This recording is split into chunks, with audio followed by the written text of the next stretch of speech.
Olá pessoal, o meu nome é Carolina Laís, eu sou acadêmica do curso de Letras na Universidade do Vale do Itajaí, a Univale, e na aula de hoje conheceremos um pouco sobre a diferença entre liberdade de expressão e discurso de ódio.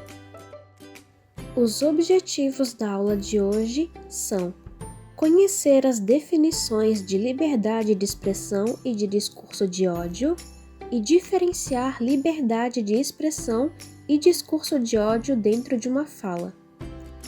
A finalidade dessa aula é a de servir como recurso para o desenvolvimento de conteúdos em mídias digitais, favorecendo o processo de ensino e aprendizagem junto às escolas municipais de Itajaí. Essa é uma aula explicativa sobre a diferença entre liberdade de expressão e discurso de ódio. A competência que será desenvolvida na aula de hoje é a de utilizar diferentes linguagens para defender pontos de vista que respeitem o outro e promovam os direitos humanos, a consciência socioambiental e o consumo responsável em âmbito local, regional e global, atuando criticamente frente a questões do mundo contemporâneo. A habilidade que será desenvolvida na aula de hoje é a de diferenciar liberdade de expressão de discursos de ódio, posicionando-se contrariamente a esse tipo de discurso e vislumbrando possibilidades de denúncia quando for o caso. Primeiramente, para entendermos o que é liberdade de expressão, vamos dar uma olhada sobre o que é dito dentro da Constituição Federal. No título 2 da Constituição Brasileira de 1988, sobre os direitos e garantias fundamentais, temos o artigo 5º, que trata dos direitos e deveres individuais e coletivos. De acordo com o artigo 5º, todos são iguais perante a lei, sem distinção de qualquer natureza, garantindo-se aos brasileiros e aos estrangeiros residentes no país a inviolabilidade do direito à vida, à liberdade, à igualdade, à segurança e à propriedade nos termos seguintes.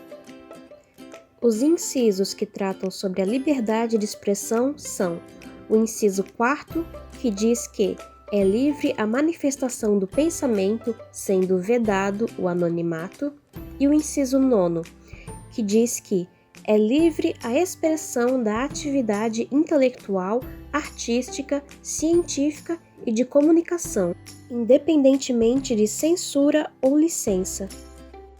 Portanto, podemos entender que a liberdade de expressão é o direito que todo indivíduo tem de manifestar seu pensamento, opinião, atividade intelectual, artística, científica e de comunicação, independentemente de censura ou licença. É um dos direitos fundamentais do ser humano, não podendo ser renunciado, transmitido ou revogado.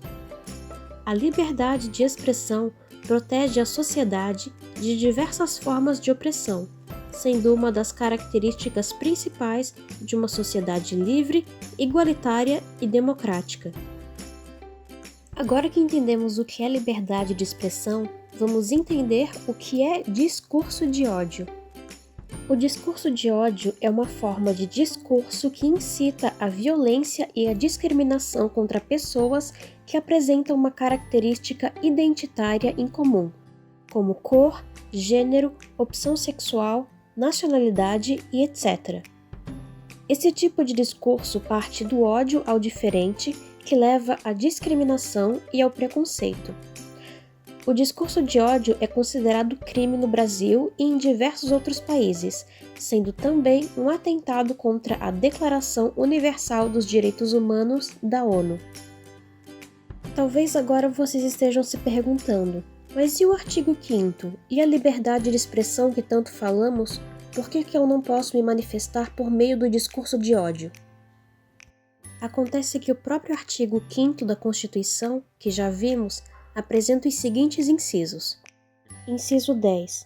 São invioláveis a intimidade, a vida privada, a honra e a imagem das pessoas, assegurado o direito à indenização pelo dano material ou moral decorrente de sua violação.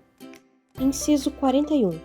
A lei punirá qualquer discriminação atentatória dos direitos e liberdades fundamentais.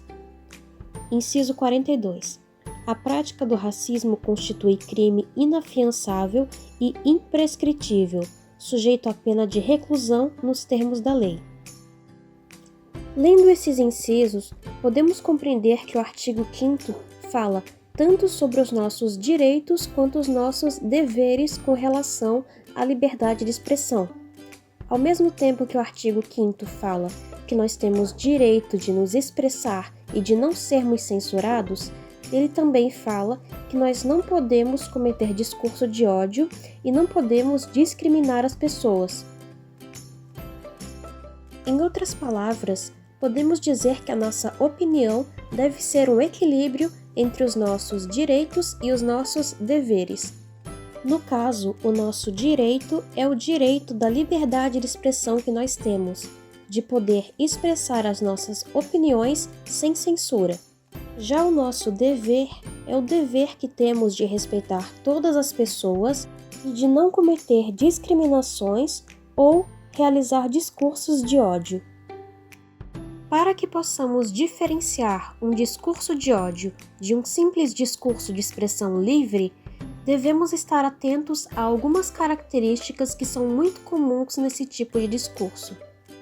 Primeiramente, vamos falar sobre as ofensas e palavrões. O uso de palavras desrespeitosas e xingamentos para falar sobre alguém ou sobre um grupo de pessoas é o sinal mais comum do discurso de ódio. Outra característica é o ataque pessoal, pois no discurso de ódio é muito comum que o indivíduo critique a pessoa de quem discorda e não o argumento dela. O uso de palavras carregadas também é muito comum, pois o uso de exageros busca ressaltar defeitos dos adversários. Por exemplo, falar que alguém foi humilhado ou que alguém deu chilique e etc. Essas são apenas as 3 principais características dos discursos de ódio. Existem várias outras características que não serão tratadas nesse vídeo, mas que vocês podem perceber ao se depararem com um discurso de ódio. Muitas pessoas acham que a internet é uma terra sem lei e que nela é possível falar e fazer o que quiser sem se responsabilizar pelos resultados. Por isso, ainda é muito comum vermos comentários intolerantes nas redes sociais. Ainda não existe uma lei específica que trate sobre discurso de ódio no ambiente virtual, mas a principal fonte a ser utilizada nessa questão é o Marco Civil da Internet. O Marco Civil da Internet é a Lei nº 12.965 de 2014. O seu artigo 2º diz que a disciplina do uso da internet no Brasil tem como fundamento o respeito à liberdade de expressão, bem como os direitos humanos, o desenvolvimento da personalidade e o exercício da cidadania em meios digitais, a pluralidade e a diversidade, entre outros incisos. As redes sociais apresentam opções para que os usuários denunciem publicações e comentários impróprios e de teor intolerante e desrespeitoso. Dessa forma, mesmo que não haja uma lei específica, não quer dizer que uma pessoa que cometa um crime de ódio na internet possa sair impune. Nas imagens na tela, eu trouxe exemplos de como fazer denúncias de publicações no Facebook. Dependendo do tipo de publicação, a ferramenta de denúncia pode estar tanto nas opções ali dos 3 pontinhos, quanto a da setinha. Ambas estão assinaladas nas imagens. Ali, vocês verão a ferramenta de dar feedback sobre essa publicação ou dar feedback ou denunciar publicação. Ali vocês terão algumas opções para assinalar sobre o que faz essa publicação ser imprópria e vocês poderão enviar para o Facebook para que ela seja analisada e, caso eles de fato concordem que era uma publicação que possui discurso de ódio, a publicação é retirada. Então, pessoal, ficamos por aqui na aula de hoje. Espero que vocês tenham entendido a diferença entre liberdade de expressão e discurso de ódio e como vocês devem se posicionar ao se deparar com um discurso de ódio na internet. Um bom estudo e até a próxima aula!